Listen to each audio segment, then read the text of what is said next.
Bonjour à tous, ravi de vous retrouver sur canalturf.com pour évoquer le programme de ce samedi 6 novembre. Une journée qui marque le lancement des toujours très attendus 48 heures de l'obstacle, deux journées de gala sur l'hippodrome de la Butte Morte de Mar à Auteuil, avec une réunion intéressante en ce samedi. Et nous aurons également trois groupes 1 à l'affiche demain dimanche, nous l'évoquerons dans une prochaine émission. Concernant cette journée, nous allons parler du Quintet, le prix Cacao, mais également de quelques autres courses sur l'hippodrome d'Auteuil. Ensuite, j'aurai des informations a priori intéressantes concernant la Réunion 2 à Nantes, où j'ai pu converser notamment avec Fabrice Fouché et encore Jérôme Marion. Et nous terminerons ce programme avec un coup de cœur à La Rochelle avec la Réunion 3, un coup de cœur dans la quatrième course du programme. J'en profite également pour vous indiquer qu'il vous est possible de partager, de liker ce programme sur nos différents réseaux sociaux, notamment en cliquant sur le petit pouce levé, comme vous êtes de plus en plus nombreux à le faire désormais. Concernant le quintet, on va commencer par cela. Il s'agira du prix Cacao, Steeplechase pour des chevaux de 5 ans et plus. Mon préféré sera le numéro 2, Lateranito. C'est vrai qu'avec seulement 4 courses au compteur, il fait partie des moins expérimentés de la course, mais c'est un cheval de classe, un cheval de qualité. Troisième, premier, quatrième et premier pour sa rentrée dernièrement à Auteuil sur le steeple où il gagnait facilement le 16 octobre. Ici, pour ses débuts dans les handicaps, je pense qu'il peut faire tilt d'entrée de jeu avant de voguer vers d'autres sphères.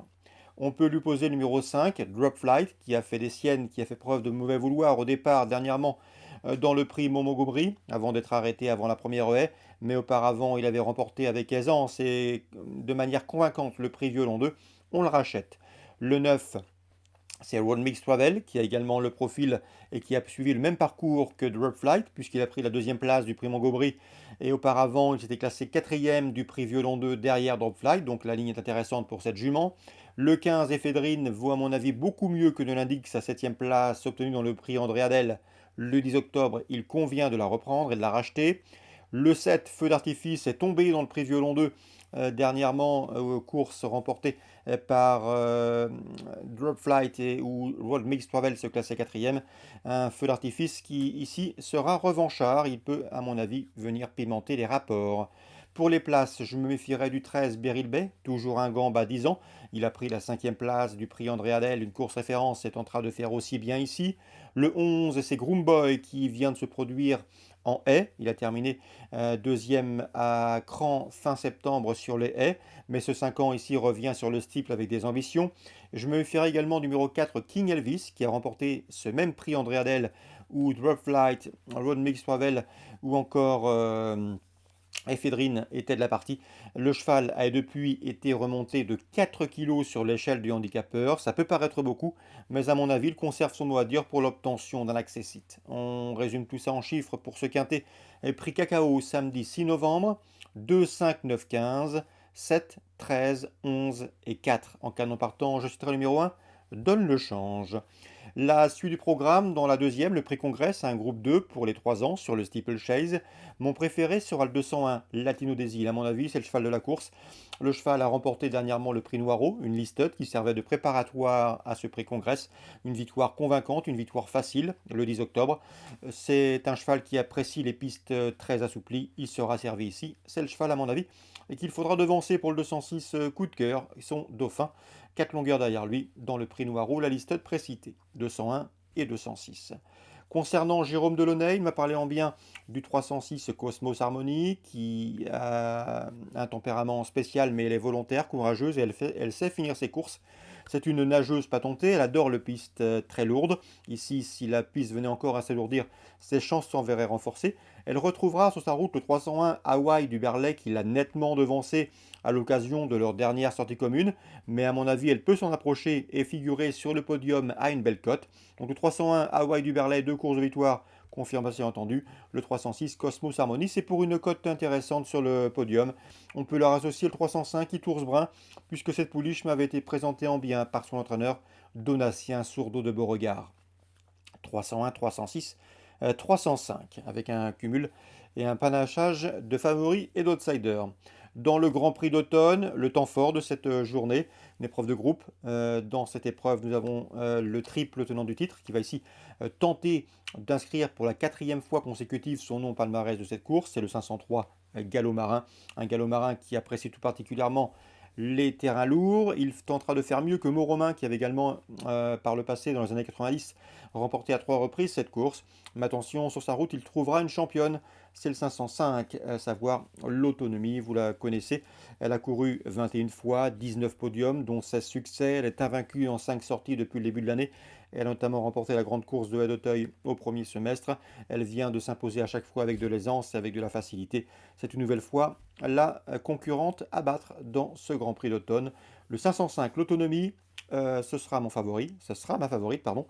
Devant le 3, Gallo Marin, du terrain lourd et triple tenant du titre. On peut le reposer, le 507, Paul Saga, qui avait pris la deuxième place de cette course l'an dernier, derrière Gallo Marin, mais devant l'Autonomie.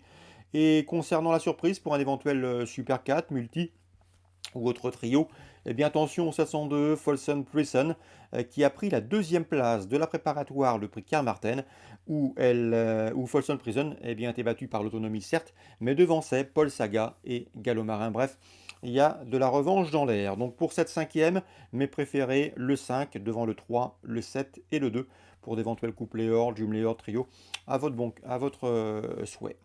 Concernant la Réunion 2 sur l'hippodrome de Nantes, dans la deuxième, sachez que Fabrice Fouché est confiant avec Hatchasson, un cheval qui a débuté victorieusement, qui a remporté également sa deuxième sortie publique. Ensuite, il s'est classé troisième au Sable d'Olonne. Mais ce jour-là, le cheval était beaucoup moins bien. Il a depuis rechargé les batteries. Il se présentera ici en pleine possession de ses moyens. Et d'après Fabrice Fouché, Hatchasson, le 201, va prendre sa revanche sur le 3 ou la chope et le numéro 6, Hérone, à qui l'ont devancé lors de leur dernière confrontation commune au Sable d'Olonne en Vendée. Donc le 201, à mon avis, ce sera premier-deuxième. Fabrice Fouché redoute en priorité. Le 204, Rapidet, 3 courses, 3 victoires et des victoires aisées.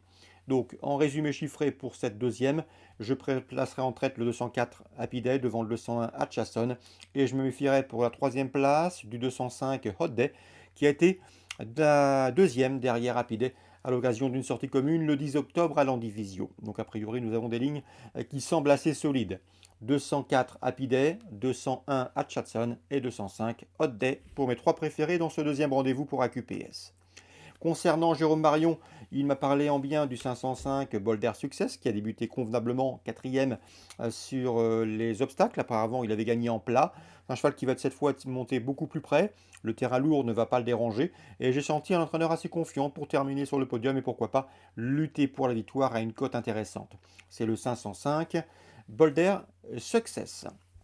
Concernant la septième, nous avons un point d'appui logique, c'est le 701 Grand de Tex, qui a couru 11 fois et 11 courses courues. Il a signé 8 podiums, dont 5 succès. Et pour ses débuts sur le steeple, eh bien, il n'a pas failli. Il a gagné à Saint-Brieuc le mois dernier, le 24 octobre. Ce jour-là, le terrain était lourd. Le terrain lourd, il s'en sort à merveille, à mon avis. C'est une nouvelle fois le cheval de la course. On lui posera en priorité le 703 Perle de Végui, qui est tombé malheureusement à Saint-Brieuc dans la course remportée par Grand de Tex. Mais auparavant, Perle de Végui avait bien gagné sur ce tracé nantais à l'occasion d'une prestation précédente. Donc attention au 703, les deux préférés pour des jumelés, 701 Grand de Tex, 703 Perle de Végui.